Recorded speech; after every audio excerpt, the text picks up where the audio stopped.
সমস্যা আছে কোনো? এমনি হাতি দেখার জন্য।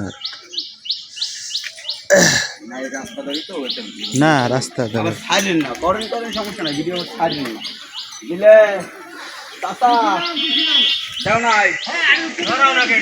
তো গাইস আসসালামু আলাইকুম। তো আপনারা ভিডিওর সর্বপ্রথমেই ভিডিও বিষয় দেখে বুঝতে পারতেছেন যে এক হাতিওয়ালা সে রাস্তার ভিতরে প্রত্যেকটা গাড়ি আটকে এইভাবে চাঁদা তুলতেছে। তো সে কিন্তু আমি ভিডিও করাতে সে বাধা দিল যে ভিডিও করা যাবে না, ভিডিও করলে সমস্যা। সে নিজেও জানে যে সে একটা অপরাধ করতেছে, সে ভিডিওটা ছাড়লে সে একটা অপরাধী যে সে নিজেও জানে, তারপরেও কেন অপরাধ করতেছে?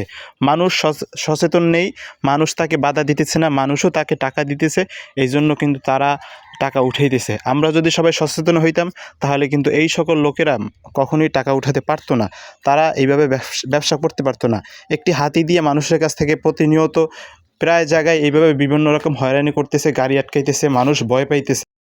এগুলো অবশ্যই আমাদেরকে প্রত্যেকটা সময় তাদেরকে প্রতিবাদ করতে হবে, তাহলে কিন্তু তারা পরবর্তী সময়ে তারা এইভাবে মানুষের কাছ থেকে টাকা কালেকশন করার কিন্তু সাহস করবে না।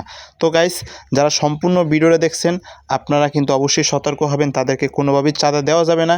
এই সকল মানুষ এরকম হাতি দিয়ে ব্যবসা করে, তাদের থেকে দূরে থাকবেন এবং তাদেরকে দেখলে অবশ্যই প্রতিবাদ করবেন, টাকা দিবেন না। টাকা না দিলে তারা কিন্তু কখনো এরকম চাঁদা তুলতে আর আসবে না। তো গাইস, এবং বাংলাদেশ সরকারকে আমি আবেদন করব, এই সকল মানুষদেরকে অবশ্যই চিহ্নিত করুন, তাদেরকে আইনের আওতায় নিয়ে আসার চেষ্টা করুন। তো গাইস, ধন্যবাদ যারা সম্পূর্ণ ভিডিও